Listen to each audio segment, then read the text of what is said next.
Welcome to Mrs. E English Skills. I'm Mrs. E and today we're looking at sentence structure.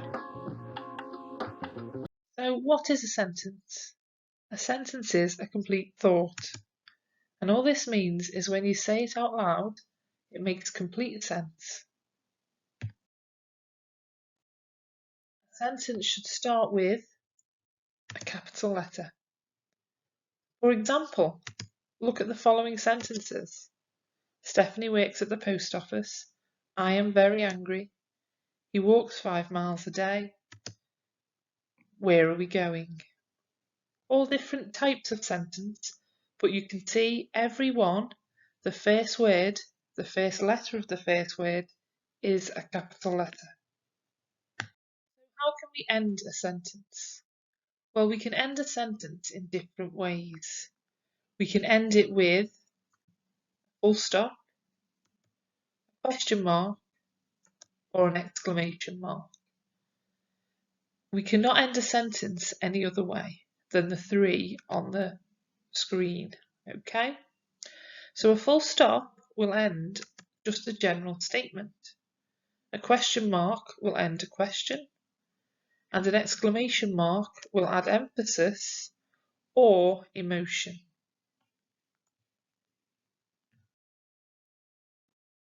If we look back at the examples given on the previous slide, he works at the post office. I am very angry. He walks 5 miles a day. Where are we going? We can see that these sentences end in different ways. For example, I am very angry. In order to convey that anger and that emotion, I have put an exclamation mark on the end to show that emotion. Where are we going? That's a question, so therefore it requires a question mark. Stephanie works at the post office and he walked 5 miles a day are just general statements, so all we require are full stops. A sentence also requires a subject and a verb in order for it to make sense. The subject of a sentence is who or what the sentence is about. For example, Miranda enjoys cycling to work and they are never home at the weekend. Miranda is our subject of that first sentence because the sentence conveys what she enjoys. They are the subject of the second sentence because it is they who are never home at the weekend. A verb is a doing or being word. Sometimes people will describe a verb as the action. For example, Ewan is home, Dominique rides her bicycle, and I am on my way. Is, rides, and am are all verbs. We can see the doing word quite clearly, rides, because that is what Dominique is doing. We can change the tense and we can say Dominique is riding her bicycle. When we look at the verbs is and am, they are what we call being words because they do not convey an action, but they do tell us the tense where this sentence took place. For example, Ewan is home is in present tense. But if we were talking about something in the past, we would say Ewan was home. So when you're looking for your verbs, look for which word tells us what tense the sentence is conveying, or also an action that is taking place. Task 1. Look at the sentences 1 to 10. Can you identify the subject or subjects and the verb or verbs in them? If you would like to have a go at this task, please pause the video here before I start to reveal the answers. Sarah is buying popcorn.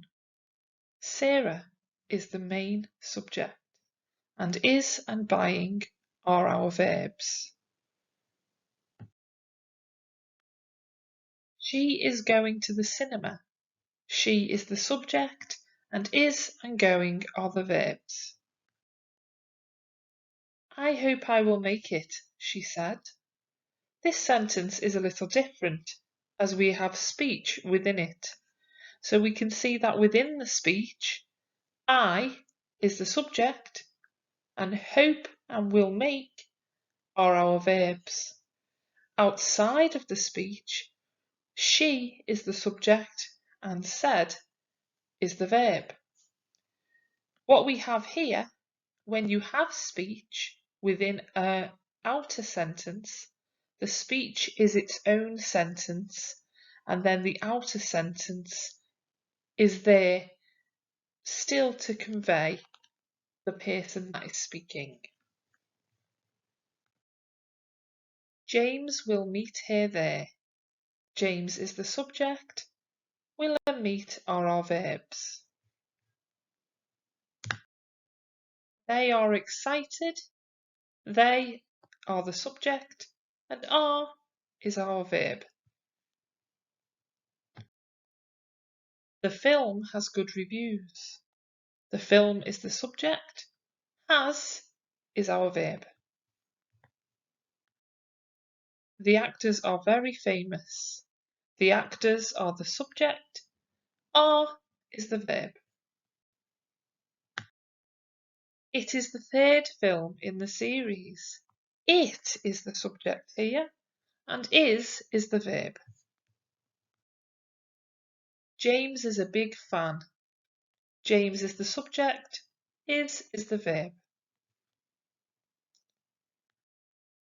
And finally, both should have a good time. Both are the subjects, and should and have are our verbs. How did you do? In order to check that all of your sentences are complete, you can ask the following questions. Do I begin my sentence with a capital letter?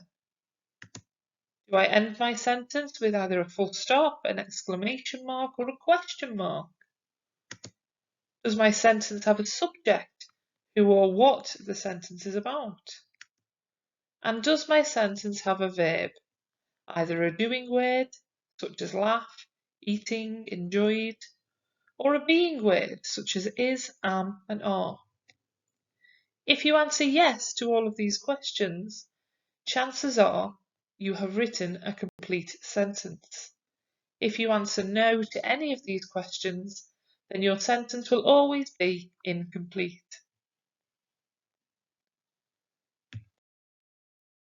Task 2. Look at the following sentences from 1 to 10.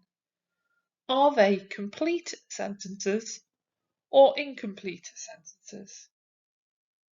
When you've identified whether they are complete or incomplete, any of the ones you say are incomplete, see if you can change them to make them a complete sentence, or at least identify why they are not complete. Are they missing a verb? Are they missing a subject? Is there anything there that shouldn't be there? Or is the word order slightly wrong?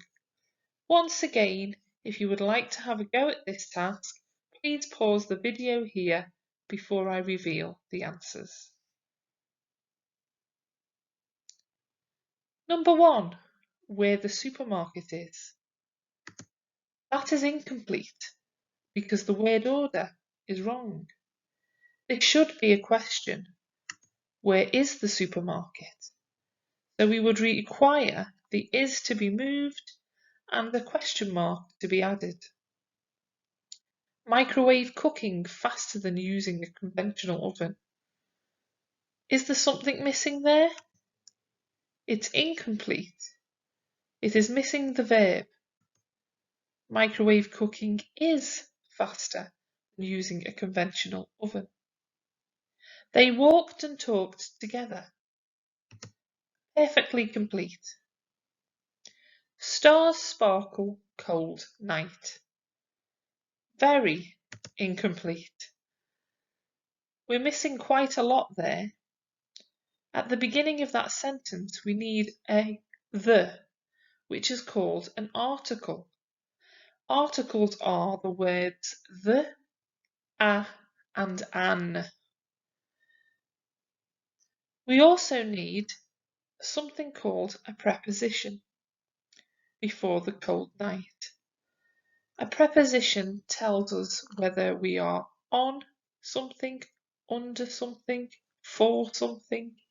And you can look up prepositions and articles to find out a little bit more about them, or check out my other videos. But I would change this sentence to the stars sparkle on a cold night.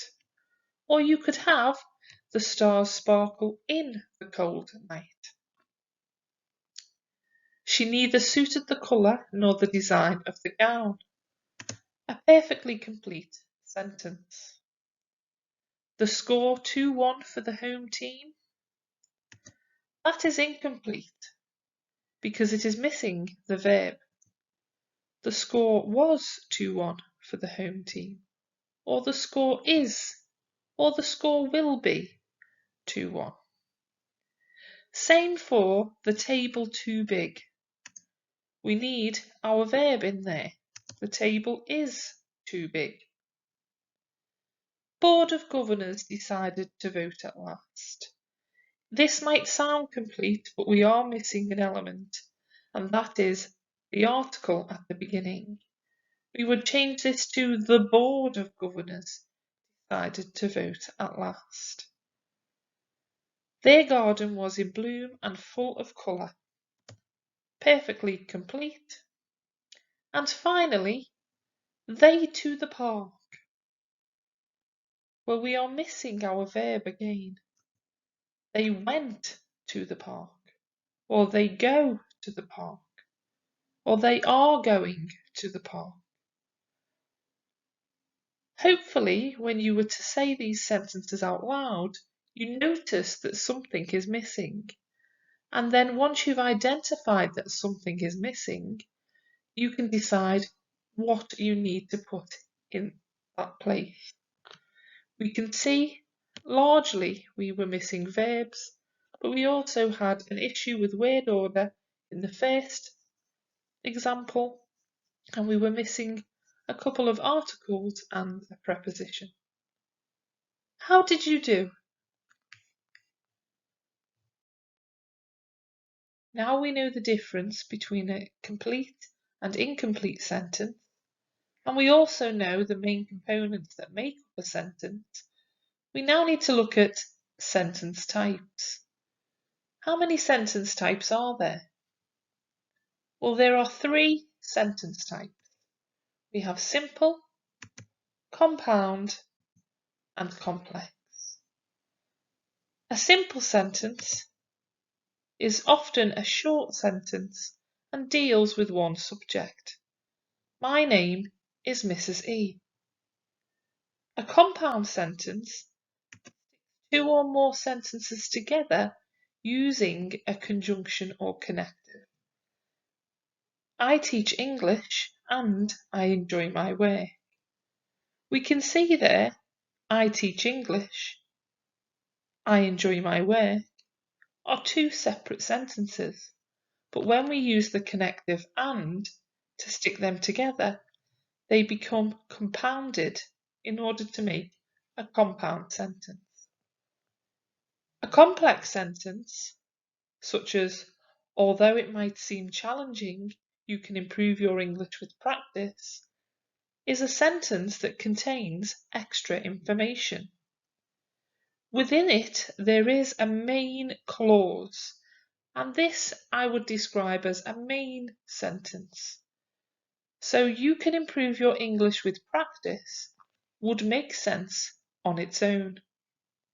However, I want to add a bit of extra information, although it might seem challenging, and I would separate this using a comma.